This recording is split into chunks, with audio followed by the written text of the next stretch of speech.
আজ সবাইকে দিয়ে দীপদান করাচ্ছি। 14 প্রদীপ জ্বালিয়েছি, তারপরে বললাম সবাই দীপদান কর আজকে। চরণে 4 বার, নাভিতে 2 বার, আর মুখমণ্ডলে 3 বার, তারপর সমগ্র শরীরে 7 বার।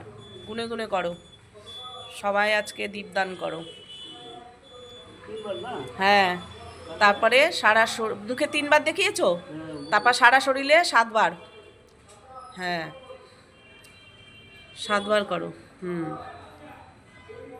আজকে কারোর ছাড় নেই, সবাইকেই দীপদান করাবো।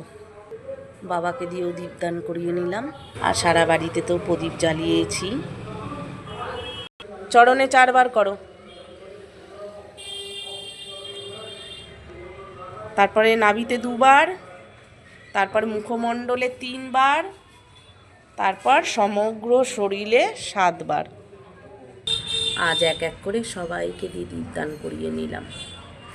নে শুরু কর। চরণে 4 বার, তারপরে নাভিতে 2 বার, মুখমণ্ডলে 3 বার, সমগ্র শরীরে 7 বার। হ্যাঁ, সবাই মিলে দীপদান করা হলো আজকে। হ্যাঁ, 7 বার হয়েছে। এবার রাখ, এটার উপরেই রাখ। হ্যাঁ, প্রণাম কর। জয় জয় দামোদর। হয়ে গেল সবার দীপদান।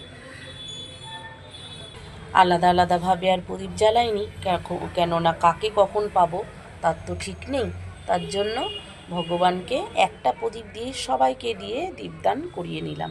এই যে দীপদানটা করিয়ে নিলাম, এটাই অনেক নাই। ভগবান আজ খুব খুশি হবে যে সবাইকে দিয়ে আমি দীপদানটা অন্তত করাতে পেরেছি। তাই সবাইকে দিয়ে এক এক করে দীপদানটা আজকে করিয়ে নিলাম।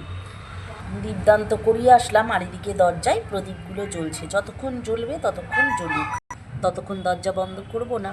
সব পুরোটা জ্বলে গেলে তারপরে প্রদীপগুলো তুলে নিয়ে তারপর দরজাটাকে দেব।